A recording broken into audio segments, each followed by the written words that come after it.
you here at the College of Education, so we're so happy to have you. So Patricia's version of how all of this came about is a little bit different than mine. Because where education leaders are developed in the state, and it's also the place where research is done in the state. So these three elements all come together, and I think what you see around the room today in this very, very impressive display is good evidence of that.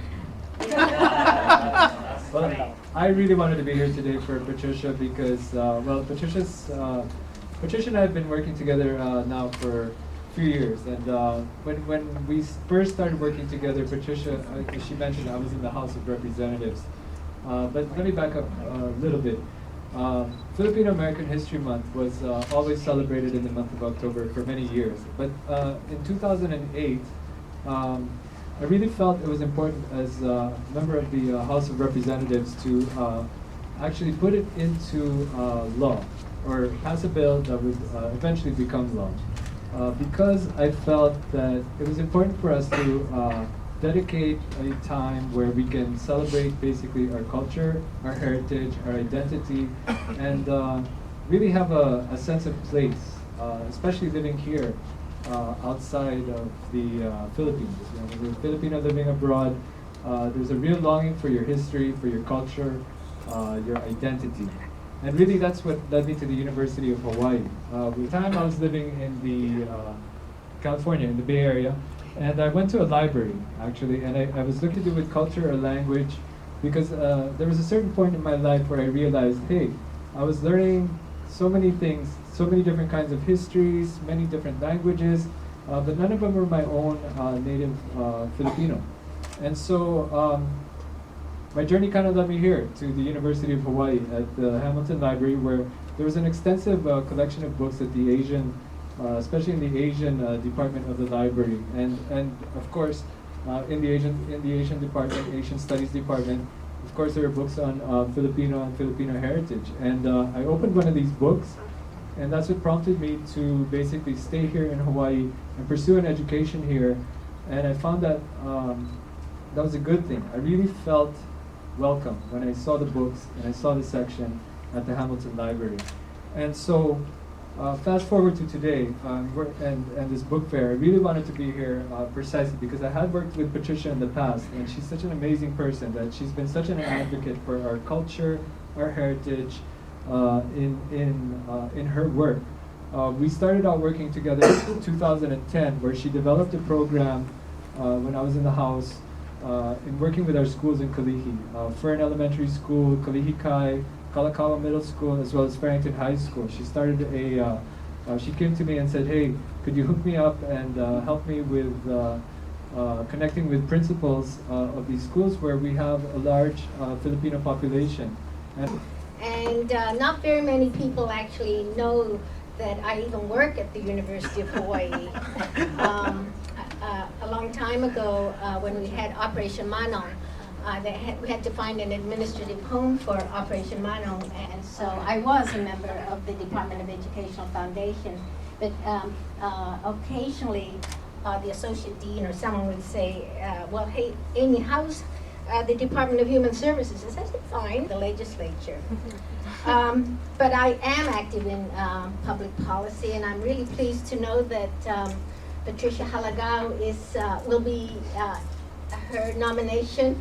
The Governor Abercrombie nominated her to the Board of Education, and I know that she will really serve us well, so thank you very much. And also, my claim to fame is I enjoy Manahan's campaign chair. You should look at that. So handsome. I will read from this work. Thank you. Wonderful. Wow. Hawaii, so we've got Clem Bautista. Would you like to share with us what you have here? Yeah, well, first, You have to talk really close. well, first of all, we do have a digital archives. So many of the out-of-print publications about Filipino Americans is online. We do have a collection of the Filipino newspapers that from courtesy of Hamilton Library. It's online here too. So they're asking for us for our copies too now. Thank you. So many wonderful resources for even pre-K. think is important. You know, so she published a book on the politics of thunder and several books on the Philippines. Cynical and calculated world. But we cannot close this window. We will suffocate. We will lose our ability to laugh and forget our capacity to love. So enter into each other's window of relationality. Open up your nakem, open up to each other. Hanamot taot ka dahil. 92. Ang kanalaw-lawagan. Hanamot taot. Ah? If you look at that. Sherman! Yes. Ay, Sherman. Okay, sige. It's all that plain there where there's nothing. It's ag land. It's considered important ag lands. Di ba rin And they tinangalan dito are Really? designated by the state to be Very what we call Pigit ko lang.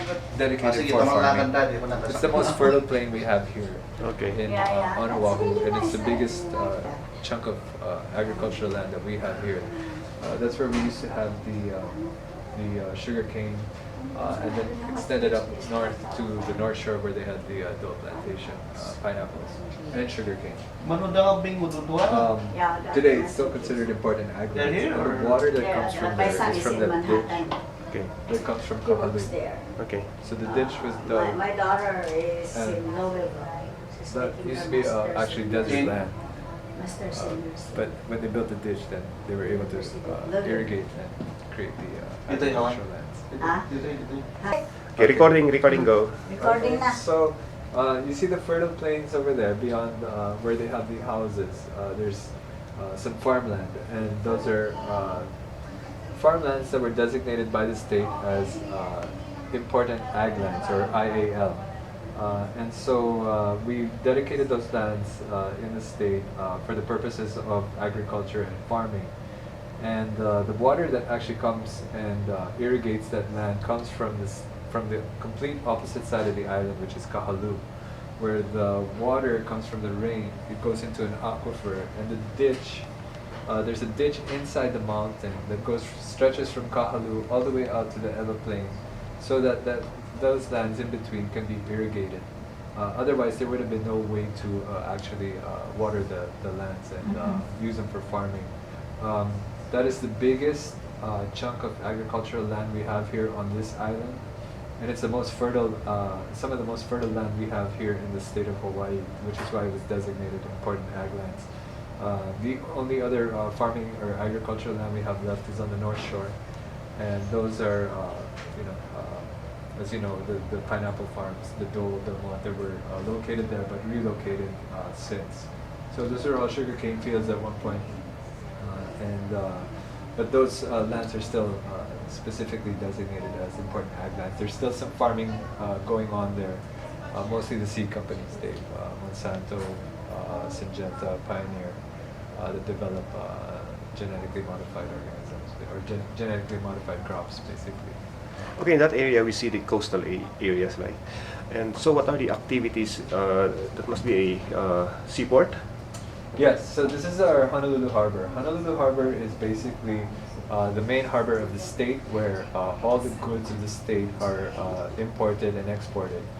So we have basically one shipping company that brings in all our goods from the mainland, and we import almost about 90% of all the products that you see when you go inside a grocery store, any store that you see. Everything that we consume here in Honolulu and in the state of Hawaii comes in and out of that port. And then we import about, again, 90% of all our goods and services, including oil and fossil fuels for electricity and gasoline. Okay, thank you. Since you import all the raw materials from mainland, does that have an effect on the cost of living here? Absolutely. Everything is based on the cost of a barrel of crude. So our break-even live is about $150. So if we go beyond, if a barrel of crude goes beyond $150, then we go beyond our break-even, and then the state goes into a deficit. Does that also mean that the basic pay here is higher? due to the higher cost of imports? Not necessarily. That's certainly an issue. The cost of living is higher here. In fact, relatively speaking, it's probably harder to make a living here in Hawaii as it maybe in other places on the mainland. And certainly, the price of a gallon of milk is probably cost you more than a gallon of gas. Same thing with the gallon of gas, it's very expensive because of the import. They have to pay the barge to carry all the oil here. Right. So. And we have the highest gas prices probably in the nation, Right. and the neighbor islands have it worse than us. So what's the major thing here? Like, what's the major source of Income? revenue for the state? Tourism, I think, huh? Yes. Tourism is number one here. Of course, this is a paradise state, so a lot of people come here. I think Japan, we have an influx of Japan visitors that come. So mainland also we have quite a bit. But Yes. So we have our largest sources of revenue, as Elsa said, is tourism. We collect two kinds of taxes basically from the tourism industry, which is of course the general excise tax, which everybody pays, but mostly the hotel. mostly the tourists pay it. Out-of-state visitors pay the general excise tax, which is a tax based on all goods and services that are exchanged. And then the second one is the room tax, as Ate also mentioned. Yeah, there's the hotel tax. The room So tax. I guess That's how where they the- generate their income. The place where you're staying is where you're heavily taxed on our case. Yeah. Yeah, so every night you pay a 9.25% of your, whatever the hotel rate is, 9.25% of that is tacked onto that, and that's the room tax. Yeah, and so we collect all of that, and that's why our economy is so dependent on how many visitors arrive. And so if we have about 1.3 million people now in the state, at any given point in time in the state, there's about 7 to 8 million people, depending on the amount of visitors. So that's why I say when the general excise tax is paid for mostly by out-of-state visitors, it's from that 7 to 8 million above the 1 million that we have already living here. Of course, everybody pays it, including our residents, but the majority of that tax is paid for by out-of-state visitors. How about the recent government shutdown? Did it affect the tourism industry at the state? I guess it didn't really affect the state. It's on the federal side that they got affected. I know there's a lot of, like for example, Pearl Harbor. Yes. A lot of those federal funded programs that's operated by the state, that's the one that got really affected. Correct. But the state, we didn't see because like us, we're contract by the state, so thank God. Yes. So thankfully the shutdown didn't last for that long, but as Ate also mentioned, the ones who were hardest hit are military families, of course, who were already affected by sequestration, the 2-3% cuts across the board. Their paychecks were kind of uncertain there during the shutdown. The other way the state was affected was through the positions that are funded by federal funds. So we have also an influx of federal funds. For example, in the Department of Education, some of the programs are federally funded, or some of the positions are federally funded. So those positions would have been affected during the shutdown. So the state would front the money, and then we would get reimbursed. And while we had the money to front it, maybe we don't know how much we're going to get reimbursed, and that's obviously uncertainty there. But yeah, and so that's why a prolonged shutdown would have really affected us. Correct. Okay, thank you. Okay, thank you. Natural ba? Natural?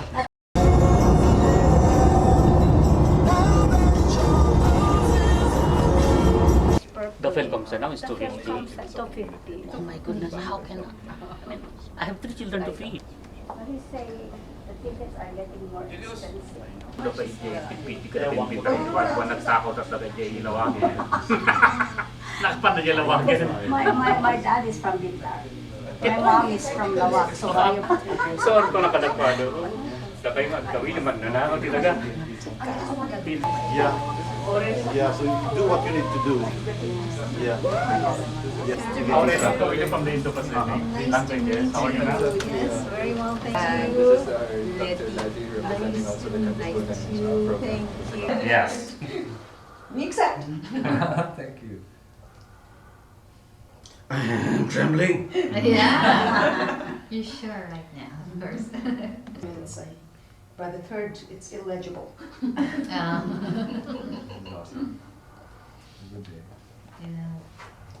Thank you, Dave. Be right. We're extremely grateful for your gift and are looking forward to working with you to make the photos more available and make people aware of them, because they're a phenomenal resource for people, really. I mean, I've just watched all the people who look at them as they're walking down the hallway and how everyone is drawn into them, and so I hope that we can find out many different ways of exhibiting them and making I can stay behind.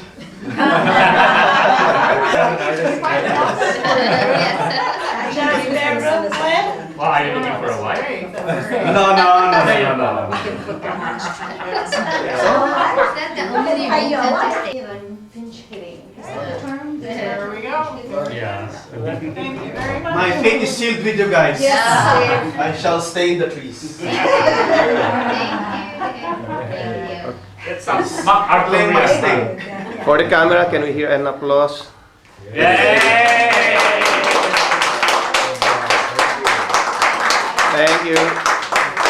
A word from the assistant. Associate. Well, I hope this is the first of many events like this, not necessarily gifts, but simply events where we have an opportunity to improve our knowledge of the Philippines and of the Filipino-American community here, and we look forward to developing our collections with items such as your gift, and we look forward to developing our relationship with the Philippine community here in Honolulu and Hawaii. Thank you. Thank you. Vicky, that's the Philippine collection. That's your work now.